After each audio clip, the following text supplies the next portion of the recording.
All right, if you have a 25 Forester, I want to show how to reset the oil life. It depends on what screen you have, the big one on the left or the two screens on the right. It is a little different, but at the end it's the same, so I want to show that. Here I have the two screens first. At the bottom here, you want to slide to the side and then click on maintenance. Once you're here, you can click on the gear. If you press default, it'll set it to 6,000 miles per the factory, and then it'll start counting down. If you click reset, it'll erase all the information, and then you have to set it up again.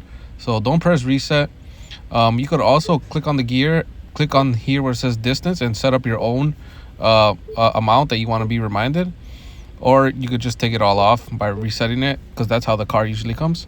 And then on the big screen one, you want to be here in this menus screen. And if you don't know how to do it, you just press this home button down here. And then you can push car info, maintenance. And it's the same thing as the other one. You press the gear, press default, it's at 6,000 miles.